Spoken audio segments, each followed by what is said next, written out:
Sup, my name is Ray for the Yu-Gi-Oh! Council, and this is a deck profile on Chaos Dragons, and later today we will have Tech Tuesday for you as scheduled. Let me just say that much. Let me also mention Thursday, I'm not sure if we're going to get anything out. We're trying to squeeze something in, but we're going to do the extra deck, the main deck, and then the side deck, which is hiding over here. We'll get to it in a minute. But this is the rank 6 build of Chaos Dragons, so I'm going to try to do more typical Chaos Dragons, just saying. So we have one BLS, pretty standard for Chaos Dragons, and you got your Dark Arm Dragon, and you got your Red Eyes Darkness Metal Dragon. Pretty much the three core bosses of the deck. And you got your Double Chaos Sorcerer, you got your Triple Light Pulsar Dragon. That Triple Light Pulsar is so good. And we're running 2 Gores and 2 Tragodia because you need the protection. You really need the protection. Protection is too strong, and this is a good out to mid-rash, which the deck can die to. And Trag is just really good for flexibility of changing the levels and everything, and it's also more dark food. And then for the rank 6 access and allowing us to create plays off nothing, Tefnuts and Labatoid Dragon. We're not just, we're not running a Heretic Engine, we're just running those 3 splashed in with 3 Mali and a Caius, because it just allows you to tribute off and go from there. And whenever you tribute this guy, you're going to get Labatoids, and then Labatoid plus anything else in that case. Even like Pulse Dragon is going to equal a rank 6 play, and the rank 6 plays is what makes this deck so strong. But when we side deck, what's actually funny is these guys become that much better, because you can basically, you'll see it, there's a lot of tribute monsters, and besides the Monarch Storm 4th, it allows you to do that. I mean, I don't main deck Monarch Storm 4th, I side it. I feel it works better for me that way. I'm running the 1 Eclipse Wyvern and the 3 Effect Veilers. People underestimate this card so much. I mean, I understand for most meta decks you're not going to be able to play that like that, but for this, it just works. Running 3 of each of these guys because I tried it at 2, and usually I side 2 out just to have, that I didn't, just a little more consistency. But what ends up happening every time is I run out of these fuckers. And I hate saying, lack of better word, saying fuckers here, but in all seriousness, I go through them so quickly. I make Leo off this guy. I make rank 4 plays. I ditch it for Light Pulsar. I synchro with it for Goyo. There's just, these guys have so much utility in a nutshell. They're so good. That 3 Lila back row hates and triple Plague Sweater. Because my thing is, whatever ratio you're running these guys at, you're pretty much going to run Plague Spreader at. And I like Plague Spreader at 3 because if I, just saying, if I have one of each and I don't want one of each because they search each other out, and then Plague in the Grave, I could just stack one for Plague and then synchro out and then go into this, synchro with that one, get the other one. So no loss, no gain. Yeah, just same thing. 2-card Trooper, really good just for setting up the early game. Otherwise, not incredible, but I don't like Curry Bandit because Curry Bandit just leaves you defenseless. This at least gives you 400, and it's at least you'll have some damn life points left to drop that Tragodia off of. You know what I mean? And it gives you that draw, so you're not gonna 2 MST. You're not going to need to worry about that. But 2 MST, the 1 Raigeki, the 1 super uber snatch steal, like the sack shit. Sorry, but it is 1 charge and 1 Allure of Darkness. I actually tested this today with Mikey. Props to Mikey. I don't bash Mikey, people. I jokingly talk about Mikey in that forum, but I don't bash him. I love the guy. But he had me, I was so close to finishing the game, and then he just dark holes me and fucking just real quick, drops he was playing Black Wings, and we were just testing for a new format. He drops Dark Arm and had some other shit. I just top decked this shit, grabbed that Dark Arm, and won the game. And I'm like, you know what? This card is super sack. But besides being super sack, it just, I would say semi-staple. I wouldn't say full-on staple yet. We got to see how the format plays out. But definitely for this deck. 1 Goyo, 1 Black Rose, 1 BLs, 1 Stardust, 1 Scrap Dragon, because you're just going to need all the level 8s. 1 Hot Red Dragon Archery, I actually forgot what the fuck it was fully called. 1 Leo, 1 single 101, 1 Castel, 1 X10 Knights, 1 Level Little Chain, 1 M7. Oh my god, this thing is so fucking sack. I'm going to do a combo video just for Chaos Dragons. And then you'll see combo videos for everything. Utopia Roots, I'm sorry, Utopia Roots. I just call it Utopia Roots. I'm the worst YouTuber ever.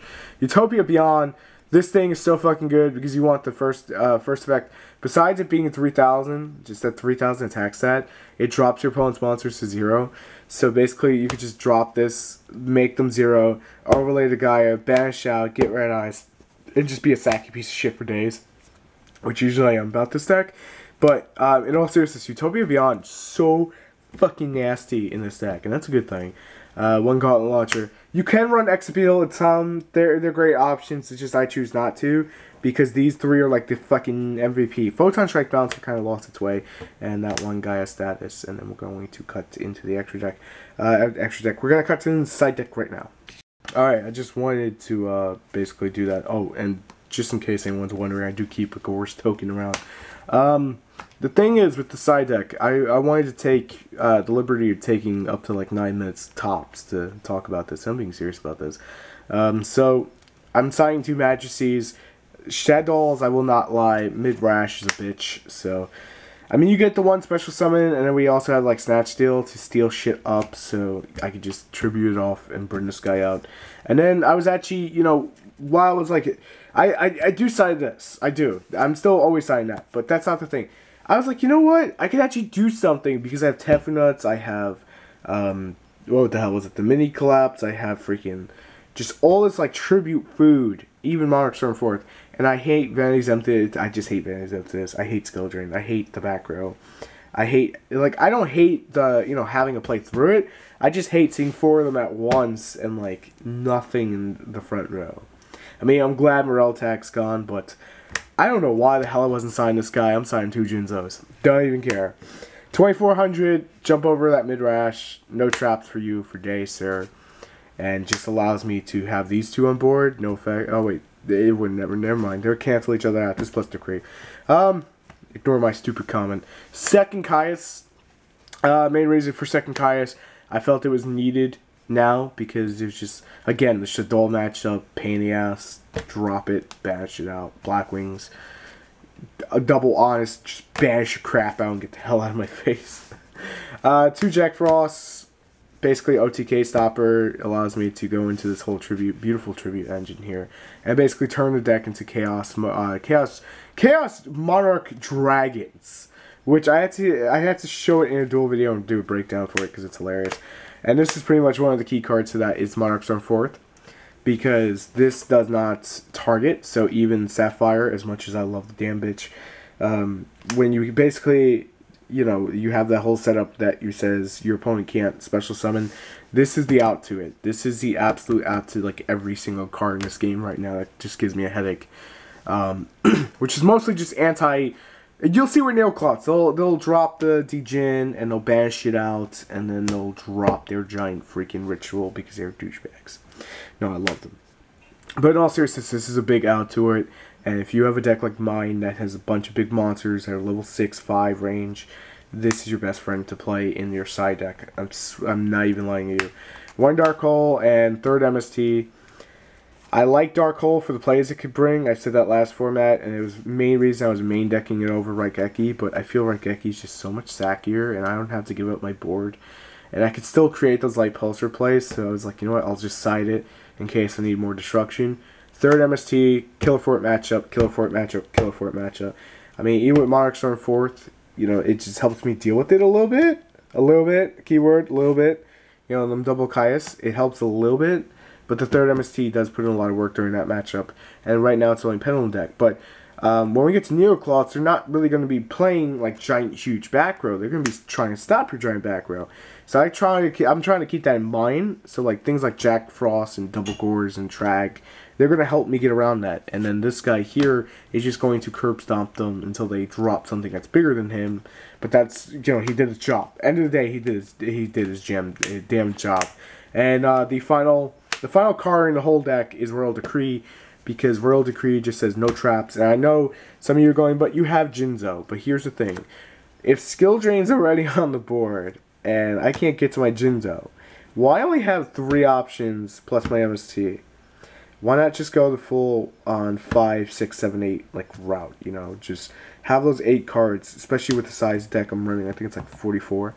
I would try to be extremely smart about it. You know, I get my pluses off my tributes anyway, so I could side in Jinzo. And Jinzo, I've been secretly test siding him for quite a while, and he has been like the MVP of the side deck when it comes to things like this. So if you're playing something like Heretics, I highly advise you try Jinzo again. Like, just fucking side him in. He is so good. Screw Decree. And I'm sorry to say that. Screw Decree. Like, Decree, you should still run. But Jinzo, and I've said this before, if you can special summon in a super high level, like, you see how my whole deck, if you look at the dual replays that we have up already, it special summons like a maniac. So, capitalizing on that and dropping these Jinzos just goes, no traps, GG sir, have a nice day, and then they just can't play out of it. But I'm just going to leave it at that because I feel like I've talked about long enough about the side deck. The side deck is something I've put my heart and soul into basically building besides my main. I'm happy with the main deck. I'm happy with the extra. And I'm finally happy with the damn side deck. It's taken like 4 formats for me to be happy with this side deck, but I'm happy with this side deck. So, rate, comment, and subscribe. Any questions, leave them straight in the comment section below. I'll answer them all. I don't even care. I will answer all of them. Because this deck is just super fun to play. And the combo guide is coming up for this, and the reason it's coming up for this is because every single deck that I know what the hell I'm talking about, or I understand it to a point and people are interested in it enough, then I'm going to do a combo guide. But only if you guys want. But for Chaos Dragons, I'm so doing it because I get like 1,000 questions, and it's always, no disrespect, it's always the same question. So, thanks for watching, see you next video. Peace.